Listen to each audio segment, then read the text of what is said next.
Welcome to Revise and Resubmit, where we take cutting-edge research and try to break it down so you don't have to. I'm Pavlov, and with me as always, Nikita. We're diving into a paper today from Marketing Science. It's an FT50 journal, so... You know, it's going to be good. Yeah, top-notch stuff. For those who maybe aren't as familiar, being an FT50 journal basically means it's one of the, top business journals in the world. Kind of big deal. Kind of a big deal.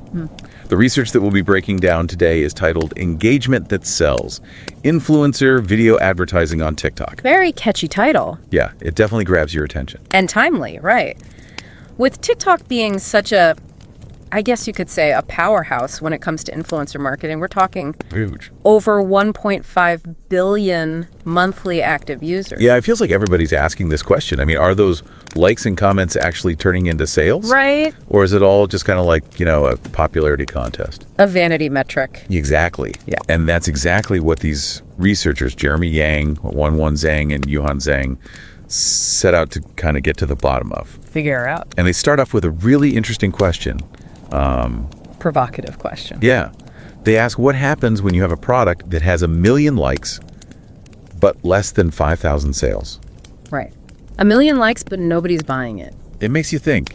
You would think that, all those likes would equal dollars. Yeah. Where's the disconnect? Yeah, it really suggests there's a missing piece of the puzzle.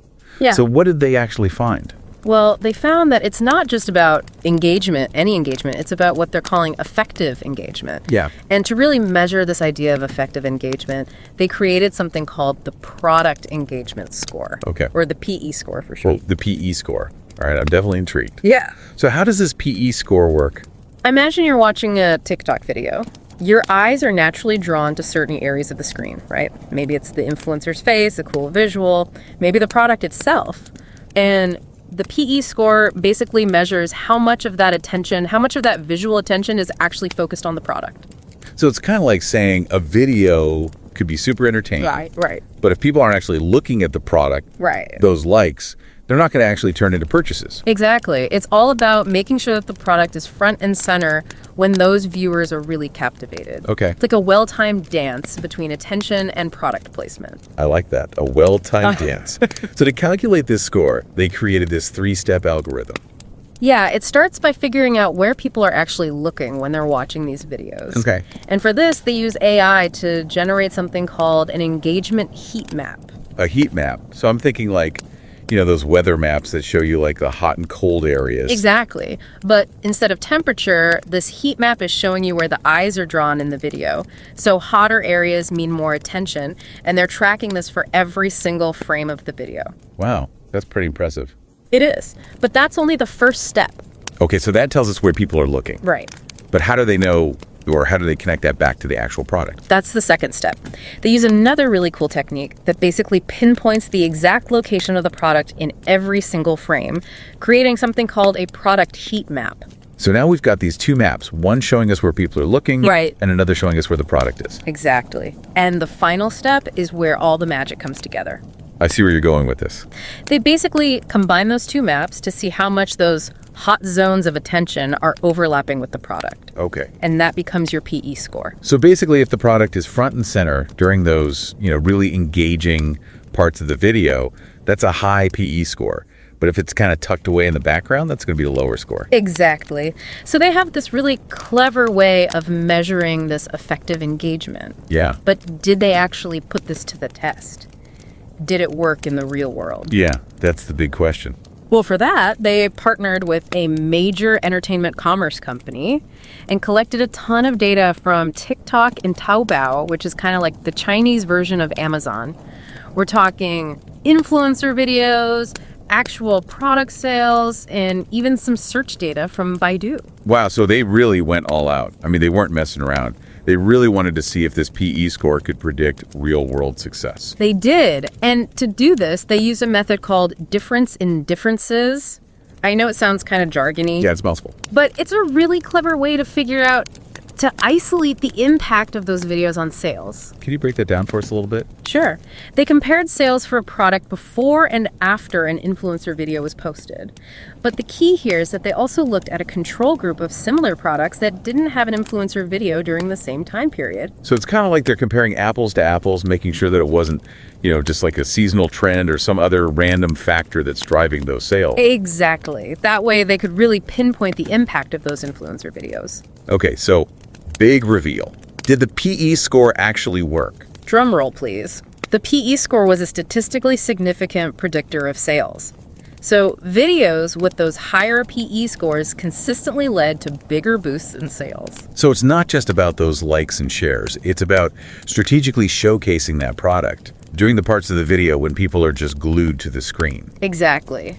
And here's something else that really surprised me. Okay. They found that traditional engagement metrics, so things like likes, shares, comments, on their own, they did not predict sales. Really? So a video can go viral and those sales numbers won't budge? Exactly. And even increasing the amount of time that a product is shown in a video didn't really matter. So you can't just shove a product in people's faces and expect them to buy it? No. It really all comes back to that synchronicity of engagement and product placement. I'm also curious, did they control for things like how popular the influencer was or the price of the product? I mean, I feel like those things would also play a role in how well something sells. They did. They factored in influencer popularity, product price, you name it, even search trends, which is really interesting. And even after they controlled for all those things, that PE score was still a strong predictor of success. So it's not just like a happy little accident or a coincidence. The PE score is actually capturing something fundamental about what makes influencer marketing work. Yeah, I think so. It sounds like this could have some pretty major implications for both, like you said, the influencers and the brands that they work with. Absolutely. But before we dive into that, I think it's worth talking about something else the researchers explored, and that is what actually drives engagement. I mean, how do you create that hot zone in a video that draws people in? Right, because knowing what makes a video engaging is key to applying this whole PE score concept effectively. So they took a deep dive into the content of these videos. Yeah. And what they found was really insightful. One of the first things they kind of confirmed was the importance of having a human presence in the video. Makes sense, right. Yeah, I mean, we're naturally drawn to faces, to personalities. We connect with other humans. Exactly. Well, they also found that certain emotions are more engaging than others, especially when you're talking about those short videos, like the ones you see on TikTok. Oh, that's interesting. So what emotions are we talking about here? Well, they found that videos evoking sadness and happiness, those tended to be more engaging than others. Huh. So I guess it's not just about, a happy smiling face. Right. But really tapping into those deeper emotions, whether they're positive or a bit melancholic. Exactly. And then there's also, the type of activity that's happening in the video. Right. They found that videos with more stimulating and kind of novel activities were also more engaging. Yeah, so like skydiving or trying some crazy new food versus folding laundry. Right. Folding laundry, doing your taxes, not very exciting. It seems like we crave those unusual and exciting things, even in our short-form video consumption. So if you're an influencer or a brand and you're trying to create a really engaging TikTok video, finding that right balance of human connection, emotion, novelty, that's key. I think so. But how does this all tie back to the PE score, to its real-world applications? That's what we're going to explore later in the show. We're going to get into the implications of this research for influencers, brands, and even platforms like TikTok. Stay tuned. Welcome back to Revise and Resubmit. Before the break, we were talking about the PE score and how it measures the synchronicity of attention and product placement in those TikTok videos. Right. And we kind of left everybody hanging a little bit. Yeah, we did. Wondering, if the PE score actually works. Did it predict actual sales? Did those high scores translate into people actually clicking that buy now button? Well, to answer that question, to test their hypothesis, the researchers used this method called difference in differences. Difference in differences. Yeah. It sounds very technical. Jargony, yeah, but it's actually a pretty neat way to isolate the effect of the videos on those sales. Yeah, can you maybe break that down for us a little bit more? Sure. So basically, they compared the sales for a product before and after an influencer video was posted. Okay. But, and this is the important part, they also looked at a control group of similar products that didn't have an influencer video during the same time period. So they're comparing apples to apples, making sure that it's not just some random seasonal trend or something that's affecting those sales. Exactly. So this way they could really say, okay, we've controlled for all these other variables. This is the effect of the influencer video. Gotcha. And what they found was super, super interesting. Okay. All right. Lay it on us. Did the PE score actually work? Give us the big reveal. Drum roll, please. The PE score was a statistically significant predictor of sales.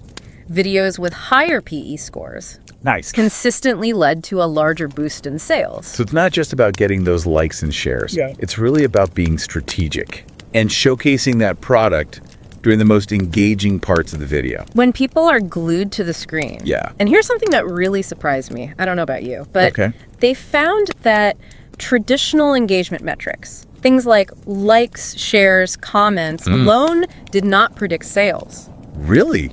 So you could have a video go totally viral, You could. but still not see any movement on those sales numbers. Yeah, and even just increasing the amount of time that a product is shown in a video also didn't do much. Interesting. So just shoving a product in people's faces, Right. that's not the answer. Not going to cut it. It really all comes back to that synchronicity Right. of engagement and product placement. I'm curious, did they control for, I don't know, like how popular the influencer was? Or the price of the product? Yes, they did. They factored in all sorts of stuff. Influencer popularity, product price, even, get this, search trends. Wow. And even after controlling for all of that stuff, the PE score still came out on top. So it's not just some kind of a coincidence or a happy accident. Right. The PE score is really capturing something fundamental about what makes this type of marketing effective. It really does seem like they've uncovered a valuable insight there. It sounds like this could have some really big implications for both the influencers and the brands that they're working with. Absolutely. But before we dive into that, I think it's worth talking about something else the researchers explored.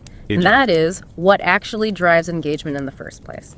Yeah, because it's one thing to understand this PE score, but if we don't know how to actually create engaging content. Right. What are we doing? So they did this really deep dive into the content of the videos themselves. And what they found is really insightful. Okay, cool. So what they find?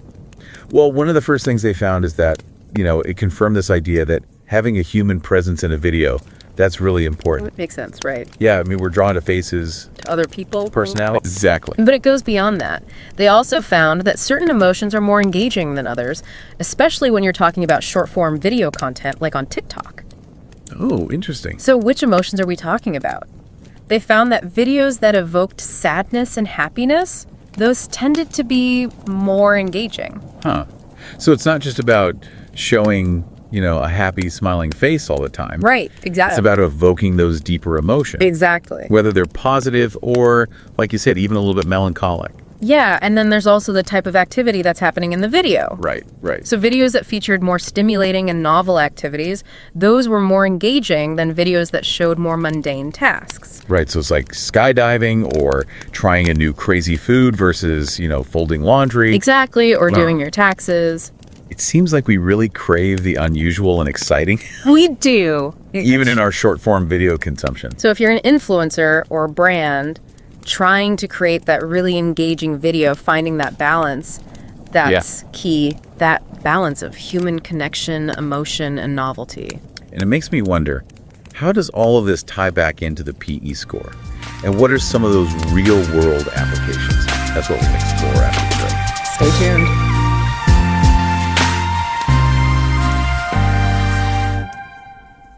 Welcome back to Revise and Resubmit. Before the break, we were talking about, how to craft those really engaging TikTok videos. Yeah, striking that perfect balance between, human connection, emotion, novelty. Right. But I think the real question now is, how does all of this tie back to the PE score? And what are those, real world applications? Yeah. It's one thing to understand how engagement works. Right. But how can we actually use this information? How can influencers, how can brands, even platforms like TikTok, actually use this to their advantage? Well, the researchers believe that this PE score could really revolutionize the way that we even think about influencer marketing. Yeah. Imagine a world where brands are evaluating these influencer pitches based on the PE score of their videos. I mean, that would be amazing. Yeah. Instead of just looking at follower count or overall engagement, Yeah. brands can actually see which videos are most likely to drive sales based on the content itself. That would be huge. You would take a lot of that guesswork out of influencer marketing. So much guesswork. Yeah, allow brands to make, much more data-driven decisions about where to invest their marketing dollars. Right. And what about the influencers themselves? How could they benefit from the PE score? I mean, imagine a tool that could tell an influencer, hey, if you show the product during this specific part of the video, it's going to be way more effective. It could help them really optimize their content and create videos that are not only engaging, but also really effective at driving those sales. So it's like giving those influencers, real-time feedback and allowing them to actually fine-tune their approach and see, better results. It's really a win-win for everybody involved, right? And it's not just influencers and brands. Right. Even platforms like TikTok could really benefit from integrating this PE score into their analytics. Yeah, that's a great point. Imagine if, TikTok could provide even more detailed insights into what's working and why. Right. That could change the game, for content creation, for influencer marketing. Completely change it. Yeah. And to think, this all started from basically analyzing pixels on a screen. It really shows you the power of data science. Yeah. When you combine human creativity with these kinds of tools, the possibilities are endless. It really makes you wonder, what other mysteries we might be able to solve using this kind of analysis, right? Yeah. What other aspects of human behavior could we potentially predict and understand? Yeah, it's a question worth pondering, right? It is. But for now, we'll leave our listeners with that thought. And, as always, we really appreciate you joining us on this deep dive into the world of TikTok, influencer marketing, and the potential of the PE score. Until next time, keep diving deep and stay curious. And don't forget to subscribe to Revise and Resubmit on Spotify and Apple Podcasts for more captivating deep dives like this one. And if you're enjoying the show and want to support us in creating more insightful content, consider becoming a patron on Patreon. Every contribution helps us continue this journey of exploration and discovery. Until next time, keep those minds curious, keep questioning, and keep revising and resubmitting.